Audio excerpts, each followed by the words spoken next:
everyone, welcome back. So in the last video, we have identified the total number of rows and columns in the pagination, right? But counting the rows and column is not enough, right? In real-time automations, we may need to read the complete table data. Okay, for example, if you go here, so first we are identify the total rows and column in the web table. Now I want to validate all the data, right? I want to validate all the data. So I have to get the values and have to validate. Okay, this is my next validation. So now let's see how we can print every value from this web table. Okay. To do that, we are going to use the two for loops. Okay. One for that, the outer loop will handle the rows, right? And the inner loop will handle the column. Okay. So let us start here. So as of now, here already we have written a script for identify the table and identify the rows and the row count and identify the column and column count. Okay. So from here, I'll start with the loops. Okay. I'll start the outer loop first. Let's say for loop. I can say int I equal to starting from 0. I starting from 0. I less than row count. So row count already here we have given, right? That is the row count. So I can say rows count. Okay. Then I just increment the value. So first I'm creating a for loop to iterate through all the rows. Okay. So int I equal to initializing a 0. I'm starting from an index from 0 because Playwright uses 0 based indexing. I less than row count means the loop will continue as long as I is less than the total number of rows. Okay. Then we are adding a I plus plus. After processing one row, the index will increase by 1 and move to the next row. Okay. So in this case, what will happen? The first time I equal to 0, right? So I equal to 0. So the next time I equal to 1, right? So that is the second row. Then the next row will be I equal to 2. That is the third row. Okay. So I equal to 0 is the first row. Then it is a second row and it is a third row. Okay. Now let us get the value. Okay. Let's get the value from the current row, right? So for that, what we can say, rows is the variable which we have given here, right? Rows dot length of I, right? Dot locator. So here I'm just passing the locator. I'll say th comma td. So now what we have done here, I'm just saying that current row, I need to find all the cells, right? Rows dot length of I, it means it gets the current row. Current row is a 0th first row. Okay, 0 means first row. And if it is first time I is 0, second time I will be the 1. That is the second row. Then it will be the third row. Okay, it's going to keep on iterating. So locator th comma and just given a td. So td, right?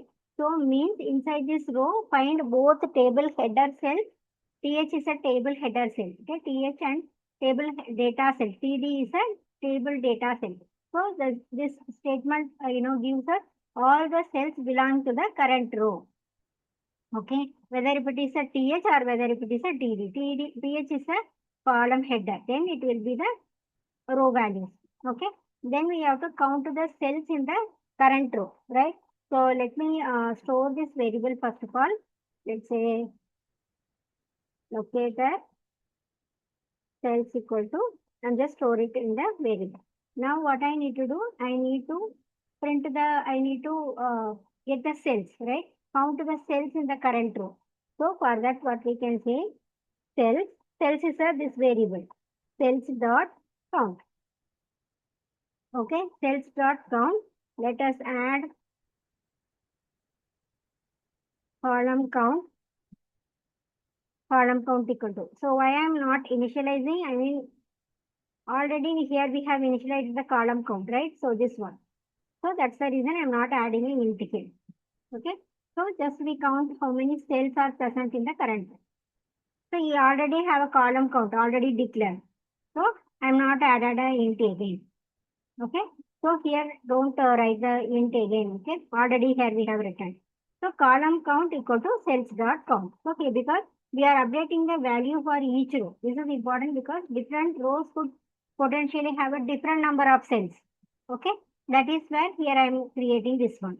Okay, now let us move on to the inner loop. Okay, so for inner loop will going to we need another loop because for two loops, for one loop for outer loop for handling the row and inner loop for handling the column. Okay. So the first loop handle the rows. Okay. Second loop going to handle the column or cell inside the each row. Okay. Let's say for let's say j because I already declared right for the outer loop. So I'm starting from a j here. J equal to 0, j less than column count. Okay. Then j plus plus. So now, uh,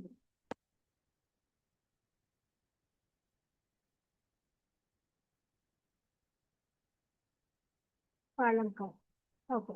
So inside that, what we have to do? Just we have given outer loop and inner loop, right? So what is that? How it's going to work? The first time it will be the row one. Okay. So row one and inside the row one we have a column, right? Column one and column two, right? Column three and column four. So all the value will print. Once it is done, then it will move to the row 2. Okay, then row 2 we have a column 1, column 2, column 3 value is going to print. Okay, so now I need to get the cell value. So for that what we can do, let's say cells, cells is a this variable, right? Cells dot length of j dot, I want to get the inner text. See, I want to get the text. So if I inspect this, I'll show you that here we have a text is there, right? This company name, this is the text. If you go here to the group, see here also we have a text is there, right? So 300 is text, 593 is text. So it all are text. I want to get the text. So for that I want to call a method called inner text. Inner, inner text. Okay. We can store it in variable string data equal to, we can store. Okay, now we get the actual text from the each cell. Okay, cells of end of j, right? Cells dot end of j get the current cell. Okay, inner text method gets the visible text from the cell. And we store the value into the string data. Okay, so what it is going to store? First time it will be the company. For example, if it is a company, then it is going to store it in the company first of all, the first value. Then next value, alright? Current price. So each and everything will going to store over here. Okay. Now I have to print the value. So if I want to print, so I can say, I'm not going to add a print in and let's say print. Print data, I say print plus, we can add a comma or we can add a pipeline or we can add a space, right?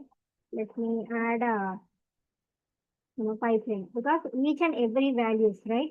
So while we are using this one, you can see, understand first we are using a print, not a print ln, right? Instead of print ln, we are using a print because I don't want to move to the next line after every cell values.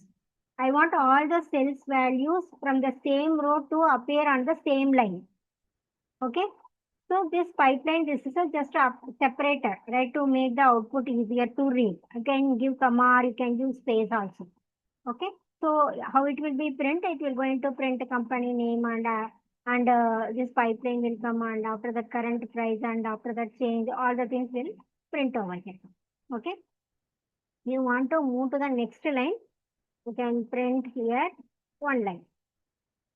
Okay. So once all the cells in the current row are printed, we need to move to the next line. So that is where here I have given system dot.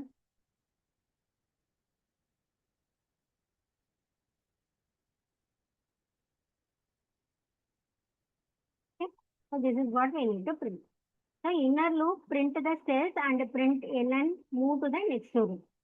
Okay, so let us understand and will print all the values. Okay. Here I have given this. Now let's save this. So what we have done here, I'm just already created the, create an instance for the playwright and created a new page. Here we have created a headless mode equal to false, meaning that you could able to view the UI, right? And navigate to this URL, finding the table and finding the row and row count and printing the row values, right? And identify the column and column count we are getting.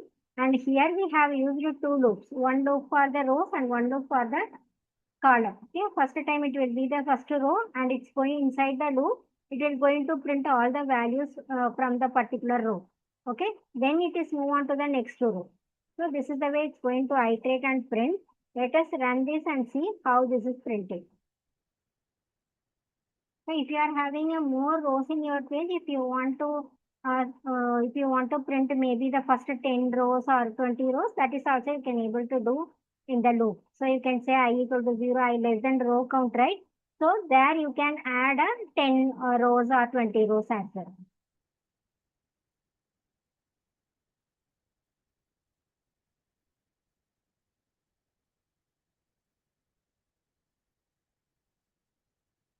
So it's printing all the values.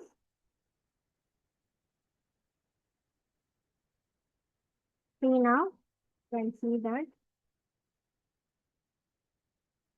See all the values from the page it's getting printed. So total rows it is showing 101. The reason is it is counted with the header also. Okay. Header, I mean the value is 100 and header also is counted. So now see here the header name is coming, right? Header and the values. Everything is it's getting printed. You can see Morales. So here last one is a mail. Let us refresh this. This is a dynamic one. So it's keep on changing. So this is what the Murari of finance. This finance is the last one. Let's see. See, this is the last one. Okay.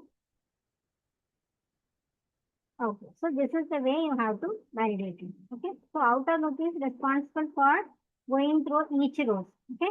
Every row we identified for all the cells inside the loops, inside the row. Okay. Then the inner loop goes through each cells one by one. We use the inner text method, right? So inner text to get the actual value from the cell and print it. Once all the cells in one row are printed, then we are using a print ln. So print ln move the cursor to the next line. So the outer loop then move to the next row and the same process continue until all the rows are completed. Okay. First, what is the flow here? First, it is identify the table, then identify the rows. For each row, find the cell. For each cell, get the inner text and print the value. Okay. So this is the basic logic, you should understand for reading the reading and validating all the values from the vector. Okay. So in the next video, we'll take this step further, like, learn how to find a specific company and print the current price of the company or, can say find the company, any of the companies from here and you want to print the price, like maybe want to print the group of that company or you want to print the current price of the company. If you want to do so, stay tuned for that. Thanks for watching and I'll see you in the next video.